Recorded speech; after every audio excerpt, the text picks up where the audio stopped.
नमस्कार, स्वागत है सिलेक्शन गुरुजी ऑनलाइन यूट्यूब चैनल में। और चैप्टर वाइज कंटेंट में आज हम एवरेज का तीसरा पार्ट पढ़ने जा रहे हैं। एवरेज के ऐसे सवाल जो एग्जाम के पॉइंट ऑफ व्यू से बहुत इंपॉर्टेंट हैं और थोड़े आज अप लेवल के क्वेश्चन हम देखेंगे। शुरुआत कुछ आसान सवालों से होगी और उसके बाद कुछ अच्छे और बेहतरीन सवालों। और आज मैं एक बहुत बेहतरीन ट्रिक आपसे डिस्कस करने वाला हूँ। वो ट्रिक है आपका औसत चाल। आप परेशान हो जाएंगे औसत चाल जब 3 बार 4 बार में पूछ ले, 3 ट्रिप 4 ट्रिप में पूछ ले तो आप कैसे करेंगे। आज आपको एक इन्वर्सन मेथड डिस्कस करूंगा जो एक बार एक double trip, triple trip, 4 time trip पर भी एकदम एप्लीकेबल है। उसके लिए आपको अलग से कोई फॉर्मूला नहीं डिस्कस करना है। क्वेश्चन मिलेगा, देखेंगे। मोटिवेशनल एक लाइन से शुरुआत करते हैं कि सक्सेस सिर्फ हार्ड वर्क से नहीं आती, इसके लिए स्मार्ट वर्क भी करना पड़ता है। देखिए ये जो है ना, success is the key of hard work not और स्मार्ट वर्क। हार्ड वर्क और स्मार्ट वर्क के बीच आज जो आजकल के जो बच्चे डिफ्रेंशिएट करते हैं कि स्मार्ट वर्क का मतलब है कि हार्ड वर्क करना ही नहीं। ऐसा कुछ नहीं है। आप अपने हार्ड वर्क को, आपका जो हार्ड वर्क है उसको किस तरह से टाइम फ्रेम के अंदर कर पाते हैं और कितनी तरह से आप अपने हार्ड वर्क को स्मार्टली कर लेते हैं, वो है स्मार्ट वर्क का मतलब। आप कोई शॉर्टकट मत समझिए, क्योंकि सक्सेस का कोई शॉर्टकट नहीं है। सक्सेस का कोई शॉर्टकट नहीं है और अगर आपने शॉर्टकट से कोई सक्सेस पा भी नहीं कहीं तो आप उस सक्सेस पे स्टेबल नहीं हो पाए। ठीक है, तो स्मार्ट वर्क का ये बिल्कुल आप मत समझना कि कोई शॉर्टकट है सक्सेस का। स्मार्ट वर्क का मतलब होता है कि वर्क करने का जो तरीका है, जो वर्क कल्चर है, वो थोड़ा डिफरेंट हो। बात करते हैं, क्वेश्चन से स्टार्ट करते हैं कि संख्याओं के एक समूह के प्रथम संख्याओं 25 संख्याओं का औसत 10 और अगली 25 संख्याओं का औसत 12 है। सभी 50 संख्याओं का औसत। बहुत सिंपल सा सवाल है, देख लो। इस सवाल को करने के लिए ना गुणा करना है ना भाग करना है, सिर्फ जोड़ना है दो को। किसको जोड़ना है मैं आपको पहले शॉर्टकट ही समझा दूं। क्या हो जाएगा, इसका आंसर ये हो जाता है। देखो, बिना पेन पेपर आप सॉल्व करोगे। औसत 10 और औसत 12 दोनों को जोड़ो, 22 और 2 से भाग दे दो, 11 इसका आंसर आएगा। 11 इसका आंसर आएगा। कैसे आएगा अब ये देख लेते हैं। 25 संख्या कोई समूह है, 25 संख्याओं का औसत कितना दे रहा है? 25 संख्याओं का औसत ये दे रहे हैं 10 और कह रहे हैं कि 25 संख्याओं का औसत 10 है और अगली 25 संख्याओं का औसत 12 है। ठीक है, क्या करना है भाई, हम इसको मान लेते हैं 25 संख्याओं का एक यूनिट ए है और 25 संख्याओं का एक यूनिट बी है। कितने यूनिट हो गए? एक यूनिट और 2 यूनिट। और योग क्या हो गया इन यूनिटों का? ए यूनिट की वैल्यू 10 है और बी यूनिट की वैल्यू 12 है। तो औसत योग कितना हो गया? 12 और इसका 12 10 22 हो गया और औसत निकालना है। 2 यूनिट है ए बी, भाग दे दो 11। एक तो ये this is a smart work, this is a smart work. और अगर आपको तरीका लेंदी तरीका है, मतलब आपको तरीका दिमाग में है कि नहीं हमको उस तरह से करना है, तो 25 का 10 में गुणा करेंगे 250 और 25 का 12 में गुणा करेंगे 300। राइट ना? 3 2 5 550, 550 में आप कितने से भाग दे देंगे? 25 25 50 से भाग दे देंगे, औसत निकल आएगा। ये भी 11 ही आएगा। राइट ना? तो आप दोनों में से कोई जो आपको बेटर लगे। बिना पेन पेपर का मेथड है, 10 12 जोड़ा 22, 2 से भाग दिया 11, आंसर डन। कर लोगे ना? ठीक है, यही तरीका और यही अप्रोच आपको अपने अंदर डेवलप करनी है। यही अप्रोच आपको स्मार्ट बनाती है। अगला क्वेश्चन ध्यान दीजिएगा कि एक टीम 11 खिलाड़ियों का औसत 95 किग्रा है। देखिएगा इस सवाल को हम लोग कितनी इजी वे में सॉल्व करेंगे। एक टीम के 11 खिलाड़ियों के औसत वजन 95 किग्रा है।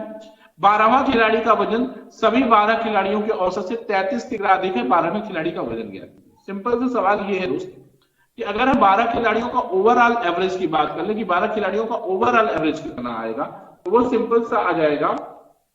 कितना आ जाएगा? 12 खिलाड़ियों का, 12 प्लेयर्स का एवरेज क्या है? एवरेज पता है आपको? 11 का एवरेज तो 95 था, कोई दिक्कत नहीं।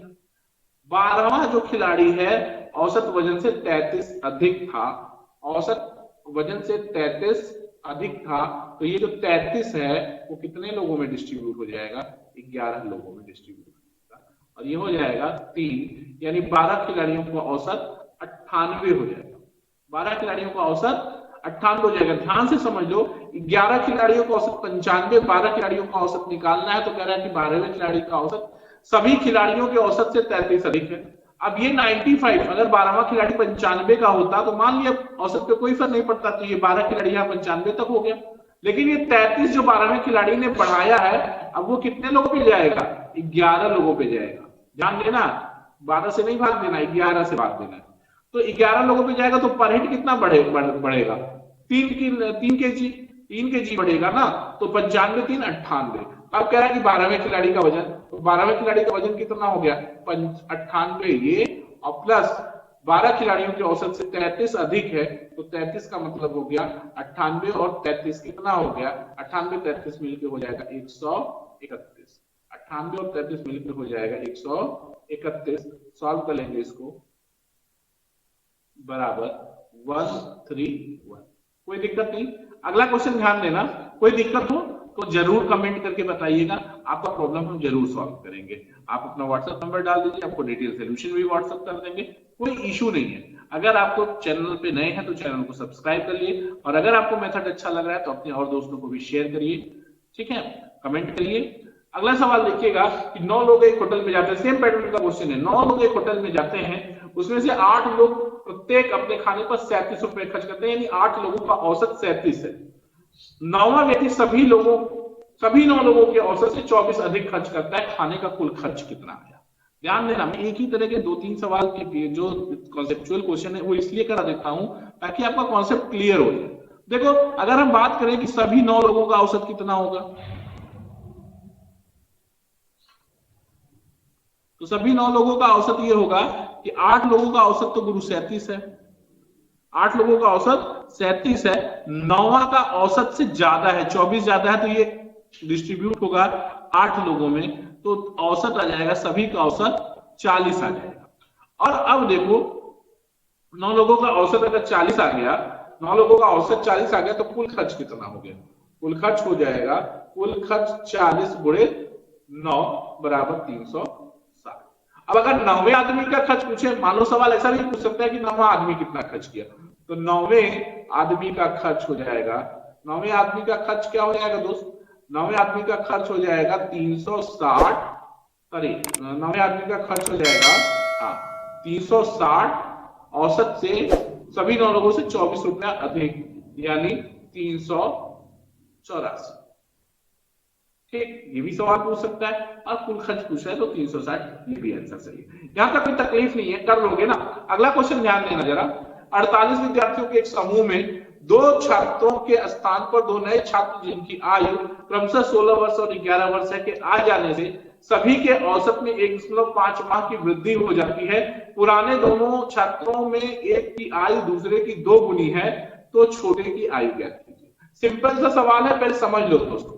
सिंपल सा सवाल कैसे है कि 48 लोगों का एक समूह है, 48 विद्यार्थी हैं, इनका कोई समूह है, इस समूह से 2 छात्र बाहर जाते हैं और 2 नए छात्र जिनकी आयु 16 और 11 है, जो 2 नए आते हैं 16 और 11 की आयु के हैं, 16 और 11, 16-11 कितना हो गया? 27 साल के हैं, 27 साल के आ रहे हैं। अगर 27 के ही गए होते और 27 के आते तो औसत पे फर्क नहीं पड़ता। के आने से सभी के औसत में 1.5 माह की वृद्धि हो जाती है, सभी के औसत में 1.5 माह की वृद्धि, यानी औसत में वृद्धि, तो योग में वृद्धि कितनी हो जाएगी दोस्त? योग में वृद्धि हो जाएगी 1.5 गुणे कितना? 48, और बराबर ही हो जाएगा 24 तिया 72, 72 माह में 12 से भाग दे देंगे आप तो 6 वर्ष। अब बात समझो, कहानी क्या है? कहानी ये है कि 48 विद्यार्थियों का एक समूह था, जिस समूह में 2 छात्र बाहर जाते हैं और 2 छात्र अंदर आते हैं। जो 2 छात्र अंदर आते हैं वो 16 वर्ष के और 11 वर्ष के, यानी दोनों का योग 27 साल है।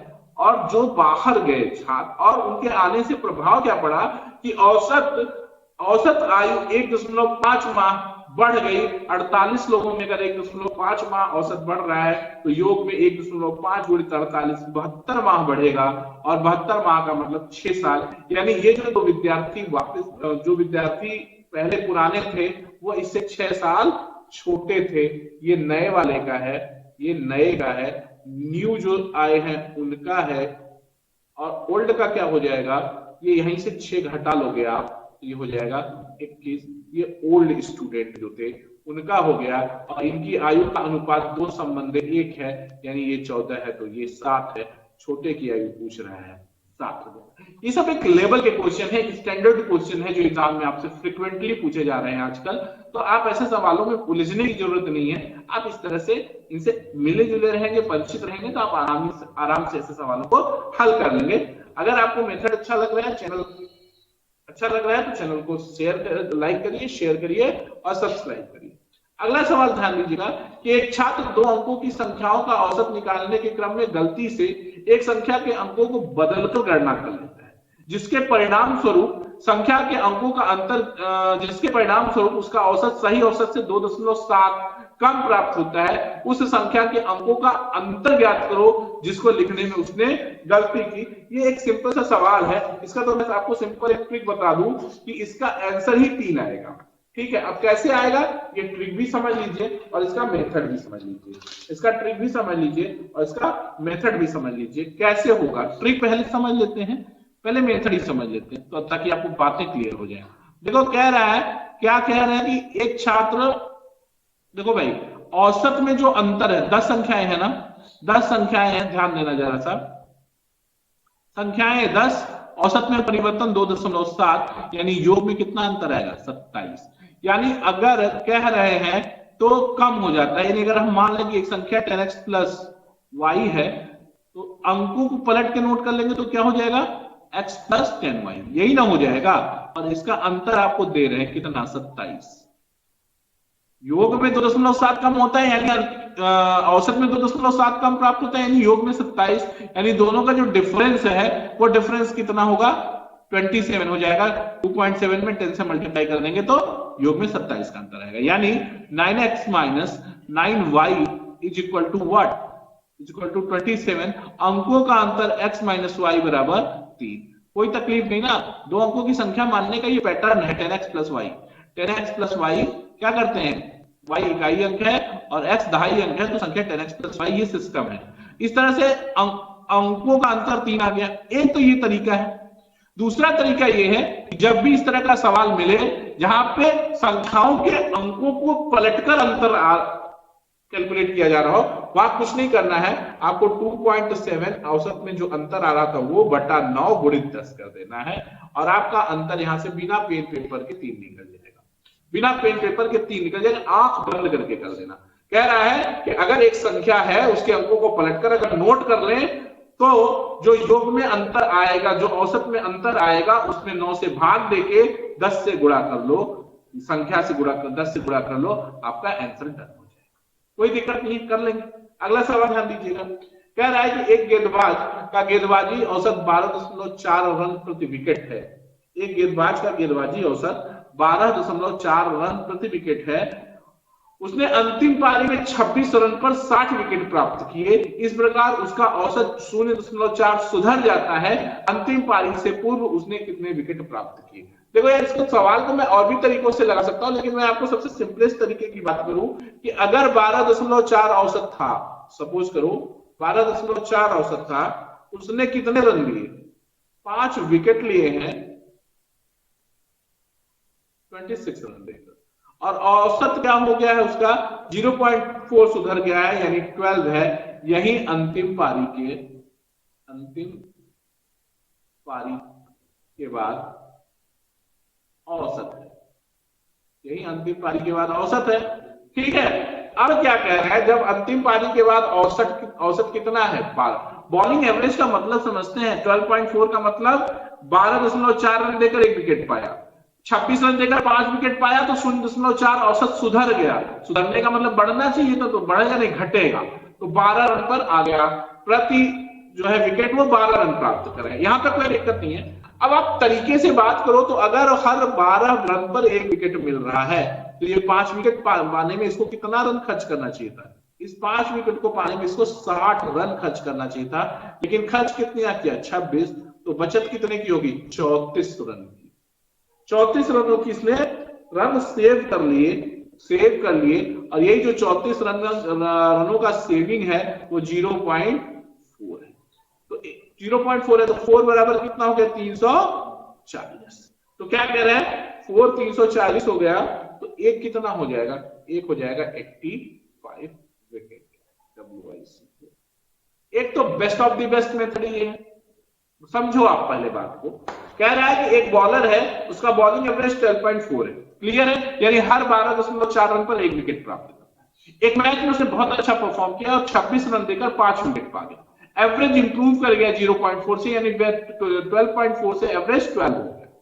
अब अगर एवरेज 12 भी हो गया तो 5 विकेट पाने में उसे कितना रन खर्च करना चाहिए, 60 रन। हर 12 रन पे 1 विकेट, तो 5 विकेट लेने में 60 रन, लेकिन उसने ये 5 विकेट कितने रन दे के ले लिए, 26 रन दे के ले लिए, यानी 34 रन बचा लिए। इसी 34 रन की बचत से औसत सुधरा है, और ये 34 रन की बचत ने औसत में कितना इंप्रूवमेंट लाया, औसत में 0.4 का इंप्रूवमेंट लाया, यानी 0.4 इक्वल टू 34 रन, यानी 4 मतलब 340, यानी एक मतलब 85। क्लियर है, एक मतलब 85 विकेट। इसका मतलब यह है कि उसने जो है अंतिम पारी से पूर्व 85 विकेट लिए थे। एक तो ये तरीका है। दूसरा आसान तरीका इस क्वेश्चन को करने का ये हो सकता था,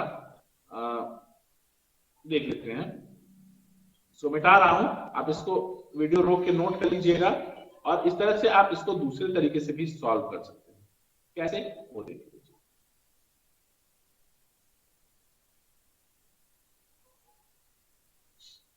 एक आसान तरीका ये है सवाल करने का, समझो क्या है तरीका। तरीका ये है कि 12.4 ये है, 12.4, ठीक है, ये x विकेट माना, x विकेट लिया है, और 5 विकेट जब ले लिया तो x+5 हो, ठीक है। कह रहे हैं यहाँ पे औसत कितना घटा, 0.4 कम हुआ, और यहाँ विकेट कितना बढ़ा, 10.5। बस इसी का इसमें गुणा कर लो, और इसका इसमें गुणा कर लो, और ये बराबर हो जाएगा आपके 26 रन के। देखो 12.4 इंटू 5 प्लस सॉरी, इसका गुणा होगा तो माइनस हो जाएगा, ठीक है, माइनस होगा तो क्या हो जाएगा, देख लो, ऐसे कर लो, माइनस 0.4x माइनस 5 के 20 2 बराबर 26, ठीक है। या यूं कह सकते हो कि 12 पंजे 60 और 4 पंजे 20, 62, ठीक है, 60 इधर चला जाएगा, minus 0.4x is equal to कितना हो गया, ये 62 + 60 इधर जाके कट जाएगा -34, ठीक है, -34। x बराबर कितना आ जाएगा भैया, 85, x बराबर 85। ये भी आंसर है, ऐसे भी कर सकते हो, ठीक है। अगला क्वेश्चन ध्यान देना। अगला क्वेश्चन है कि एक छात्रावास में 35 छात्र हैं, 7 नए छात्र आ जाते हैं। एक छात्रावास में 35 छात्र हैं, 7 नए छात्रों के आ जाने से प्रतिदिन मेस के खर्च में 42 रुपए की वृद्धि हो जाती है, ठीक है। प्रतिदिन मेस में 42 रुपए की वृद्धि हो जाती है, लेकिन प्रतिदिन के खर्च में परंतु मेस के प्रतिदिन के खर्च में 1 रुपए की कमी हो जाती है। यानी देखो कुल खर्च में तो 42 बढ़ रहा है, लेकिन औसत में 1 कम हो जा रहा है। यानी सीधा सीधा आप समझो कि नंबर ऑफ स्टूडेंट, एवरेज और टोटल, एवरेज और टोटल, ये क्या है ये समझना है। कह रहे हैं 35 विद्यार्थी थे, तो एक 7 नए विद्यार्थियों के आ जाने से, अच्छा एवरेज क्या है मान लो x, ठीक है, टोटल खर्च कितना हो गया 35x, कोई दिक्कत नहीं। यहां कह रहे हैं 7 और आगे तो 42, और औसत टोटल खर्च कितना हो गया 35x, सॉरी हाँ 7 आए ना तो 35x, तो खर्च कितना हो गया 42 बढ़ गया, टोटल खर्च 42 बढ़ गया, 7 नए आए, तो 7 नए आए जब यहां पे हो गया, ये 7 नए विद्यार्थी आते हैं, जब ये 7 नए आते हैं तो औसत कितना बढ़ता है, खर्च कितना बढ़ता है 42, खर्च कितना बढ़ता है 42, ठीक है, खर्च बढ़ गया 42, ठीक। अब देखो ये 42 बच्चे हैं, ठीक है, इनका खर्च हो गया 35x प्लस 42। कोई दिक्कत है? 35x प्लस 42, ठीक है, ये टोटल खर्च है, लेकिन 35x प्लस 42 हो गया, लेकिन औसत जो हुआ वो क्या हो गया? x माइनस 1 हो गया। अब बात समझो कि अब औसत, अब नंबर का औसत में मल्टीप्लाई करेंगे तो ये टोटल आना चाहिए, यानी इन दोनों का गुणनफल इसके बराबर होना चाहिए। तो 42x माइनस 42 बराबर 35x प्लस 42। यहां से जाएंगे तो 7x बराबर 84, x बराबर 12, x बराबर 12 आ जाएगा। कह रहे हैं कि प्रारंभ में वास्तविक खर्च क्या था, तो प्रारंभ में वास्तविक खर्च कितना हो जाएगा? वास्तविक खर्च 35 लोग थे, औसत x, तो कुल खर्च कितना हो जाएगा? 35 गुणित 12 बराबर 12 पंजे 60, 6 12 तेज 36 और 6 42, 420 रुपए का टोटल खर्च आ जाएगा। यहां तक कर लेंगे, कोई दिक्कत नहीं। फिर से समझ लेते हैं, 35 विद्यार्थी हैं, इनका औसत x है, तो पूरा खर्च कितना हो गया? 35x। 7 और आ गए, खर्च में 42 रुपए की वृद्धि हो गई। यानी अगर कुल जोड़ लें तो 7 35 7 42 विद्यार्थी, पूरा खर्च 35x प्लस 42 और औसत में 1 की कमी x माइनस 1, यानी 42 का x माइनस 1 में गुणा करें तो ये 35x प्लस 42 आना चाहिए। इसको सॉल्व कर लोगे तो x 12 मिलेगा, और जब x 12 है तो पहले विद्यार्थी औसत है 12, कितने विद्यार्थियों का? 12 का, तो 35 विद्यार्थियों के रहते जो खर्च होगा वो 35 गुणित 12 420 रुपया होगा। अगला क्वेश्चन ध्यान दीजिएगा कि 50 संख्याओं का औसत 38 है। 50 संख्याओं का औसत 38 है, इनमें से दो संख्याएं 45 और 55 को छोड़ दिया जाए तो शेष संख्याओं का औसत क्या होगा? बहुत सिंपल सा सवाल है, ध्यान देना। 45 और 55 छोड़ोगे, जोड़ दो, छोड़ोगे तो 45 और 55 छोड़ोगे तो कितना छोड़ोगे? योग में, योग में छोड़ दोगे आप 100, और 50 संख्याओं के योग में 200 छोड़ोगे तो औसत में कितना छोड़ोगे? 2। औसत में कितना छोड़ोगे? 2। और जब औसत 2 छोड़ोगे तो पहले औसत कितना है? 38, अब औसत कितना हो जाएगा? 2 छूटेगा ना। कह रहे हैं कि 50 संख्याओं का औसत 38 है, यदि इनमें से दो संख्याएं 45 और 55 छोड़ दिया जाए तो शेष संख्याओं का औसत क्या थी? ठीक है, तो 50 दो संख्याएं निकल गई, ठीक है, तो दो संख्या निकल गई। तो आप देखो योग, सॉरी, इसको इस तरह से डील करना है, ध्यान दीजिएगा, सिंपल सा सवाल, इसको इस तरह से करना है। क्या करना है? आपको बेस एवरेज पता है, बेस एवरेज पता है, और वो बेस ये है, बेस एवरेज है 38। तो 38 में से 38 जाता तो कोई फर्क नहीं पड़ता, लेकिन कितना गया? 45 गया, तो कितना का हुआ? यहाँ 7, और यहाँ पे 55 गया, तो 55 में से 38 गया तो कितना हो गया? 55 में से 38 गया तो 17, यानी ये दोनों योग में कमी हो गई, तो 17 ये कितना हो गया? 24। ये 24 योग में कम हुआ, यानी औसत में कितना कम होगा? 24/50। इसका मतलब हो गया 24/50 का मतलब है 0.48 कम होगा, यानी 38 में से 0.48 कम होगा तो 37.52 बचेगा। कितना बचेगा? 37.52। ठीक है, इस तरह से आप इस सवालों को भी कर सकते हैं एकदम आराम से। देख लीजिए फिर से, 50 संख्याओं का औसत 38 है, यदि इनमें से दो संख्या 45 और 55 को छोड़ दिया जाए तो शेष संख्याओं का औसत क्या होगा? सिंपल सा सवाल है कि अगर 38 जाता, एक 38 चला जाए, दो 38 चला जाए तो औसत पे कोई फर्क नहीं पड़ेगा। पहली बार कौन गया? 45 गया, 38 से 7 ज्यादा गया, और दूसरी बार कौन गया? 55 गया, 38 से 17 ज्यादा गया, यानी टोटल में कितना ज्यादा चला गया? 34 चला गया। एवरेज के रिस्पेक्ट में 24 ज्यादा चला गया। अगर योग से 24 ज्यादा चला गया तो औसत से कितना गया? 0.48 ज्यादा गया। और इसका मतलब सीधा सा है कि पहले अगर 38 औसत था तो उसमें से 0.48 घटा देंगे तो नया औसत कितना मिल जाएगा? 38 minus 0.48, that much is equal to 48, that much is equal to 37.52। कोई तकलीफ नहीं, कर लेंगे यहाँ तक। अगला क्वेश्चन ध्यान दीजिएगा, एक कक्षा के 30 विद्यार्थियों का औसत नंबर 45 है। चेकिंग करने पर दो गलतियां पाई गई। संशोधन के बाद अगर विद्यार्थियों ने 45 नंबर ज्यादा, संशोधन के बाद अगर एक विद्यार्थी ने 45 नंबर ज्यादा और दूसरे ने 15 नंबर कम हासिल किए हैं तो नंबरों का संशोधित औसत क्या होगा? बहुत सिंपल सा सवाल है भाई, ध्यान देना। कह रहे हैं, बहुत ही सिंपल सा सवाल है, बस सोचने की जरूरत है कि एक कक्षा के 30 विद्यार्थी हैं और औसत नंबर 45 है, ठीक है। 45 से, कोई बात नहीं। चेकिंग करने पर दोनों दो गलतियां पाई गई, रिवैल्यूएशन हुआ या जो भी हुआ, दो गलतियां पाई गई। एक गलती क्या पाई गई कि एक विद्यार्थी जो है 45 नंबर उसको ज्यादा मिलना चाहिए था और दूसरे को 15 नंबर कम हासिल किए। तो क्या होगा यहाँ पे, क्या कर लेंगे आप, 45 प्लस होगा, योग में 45 प्लस होगा और 15 माइनस होगा, यानी 30 नंबर का मामला गड़बड़ हो रहा है। 30 नंबर का मामला गड़बड़ हो रहा है और 30 नंबर का गड़बड़ होने का मतलब है कि औसत में क्या परिवर्तन होगा, औसत में 30/30 यानी 1 नंबर ज्यादा होगा। ठीक है, तो संशोधित औसत ये औसत, भाई देखो एक बच्चे को 45 नंबर ज्यादा मिलना चाहिए था और एक को 15 नंबर कम मिलना चाहिए था।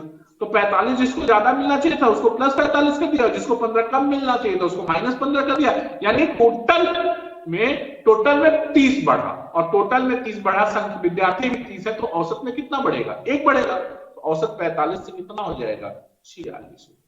नया औसत 46। ये सब बेस्ट अप्रोच है इन तरीके के सवालों को करने के लिए, best of the best approaches हैं, जो अगर आपको ठीक ठाक प्रैक्टिस हो गई, आपने अच्छी बेहतर तैयारी कर ली, तो आप बिना पेन पेपर भी ऐसे क्वेश्चन को डील कर पाएंगे। अगला क्वेश्चन ध्यान दीजिएगा कि किसी कक्षा में लड़कों का औसत भार 30 किग्रा और लड़कियों का औसत भार 20 किग्रा है। यदि पूरी कक्षा का औसत भार 23.25 किग्रा है तो कक्षा में लड़के और लड़कियों की संख्या का अनुपात। ये तो सिंपल सवाल है, आपको एलिगेशन लगाना है इसमें। देखो कह रहा है कि लड़के 30, लड़कियां 20 और टोटल एवरेज जो है वो 23.25। तो यहां से कितना होगा 6.25, 6.75, सॉरी 6.75, यहां से कितना होगा 3.25, यानी अनुपात 325 संबंधे 675। अब ध्यान देना 6 चौके 24 और 24 3 28 होगा, यहाँ पे संबंधे 12 1 13, 13 संबंधे 27 होगा क्या, 6 है ना, तो 6 चौके 24, 24 3 27, सॉरी ये 24 3 27 होगा, ना कि 28। ठीक है 7 होगा। तो यहां तक कोई दिक्कत नहीं है, कर लोगे। ठीक हो 13 और 27, यहां तक कोई दिक्कत नहीं है ना, कर लोगे भाई। ठीक है, अगला सवाल ध्यान दीजिएगा, सिंपल सा सवाल था। 13 संख्याओं का औसत 50 है। बहुत सिंपल सवाल है, इसी तो मैंने लगता है पिछले भी सेक्शन में कोई एक सवाल ऐसा कराया है आपको पिछले के क्लास में। ये 13 संख्याओं का औसत 50 है, प्रथम 7 का औसत 45 और अंतिम 7 का औसत 55 है, तो सातवीं संख्या। सिंपल सवाल, 13 संख्या बेस एवरेज 50 को एज इट इज 50 कर लोगे। कह रहे हैं कि फर्स्ट 7 का एवरेज 45 है, यानी पहले से 5 कम है, यानी योग में कितना कम हो जाएगा -35। और लास्ट 7 का एवरेज कितना है, लास्ट 7 का एवरेज 55 है, यानी औसत में कितनी वृद्धि है, +5 की है, +5, और यहाँ पे कितना हो जाएगा, तो योग 35 बढ़ेगा। सब जोड़ लेंगे, 35 से कैंसिल हो जाएगा, तो सीधी सी बात है कि सातवीं संख्या कितनी हो जाएगी, सातवीं संख्या 50 हो जाएगी। ये बेस्ट अप्रोच है इस तरह के क्वेश्चन को सॉल्व करने का, best of the best approach. ठीक है, अगला क्वेश्चन आप ध्यान दीजिएगा। एक लड़के ने देखा कि संख्या 16 के स्थान पर 81 लिखने पर 20 संख्याओं का औसत 35 है। 20 संख्याओं का सही औसत क्या है? सिंपल है यार, 16 लेना था, 61 ले लिया आपने। लेना कितना था, 16 ले लिया आपने, 61 तो ज्यादा ले लिया, तो कितना ज्यादा ले लिया ये देखना है, और आपको कर लेना है इसको कि आपने ज्यादा ले लिया है 45, राइट।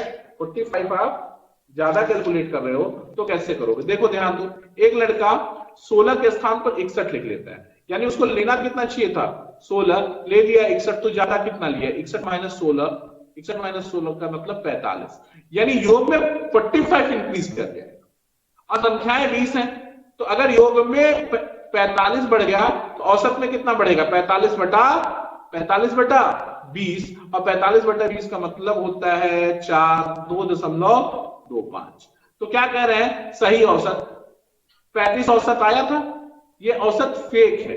35 कितना है, ज्यादा औसत है, कितना 2.25 घटा दो उसमें से, तो 35 में से 2 गया 33 में से 1 जाएगा 32.75, इसका आंसर हो जाएगा। कि नया जो एवरेज होगा, जो सही एवरेज होगा वो 32.75 होगा। अगला क्वेश्चन ध्यान दीजिएगा, अगला क्वेश्चन है कि क्रिकेट के एक खिलाड़ी ने 9 पारियों में कुछ रन बनाए, 10वीं पारी में 100 रन बनाकर उसने अपने औसत में 8 रनों की वृद्धि कर ली। 10वीं पारी के अंत में उसके औसत रनों की संख्या क्या थी?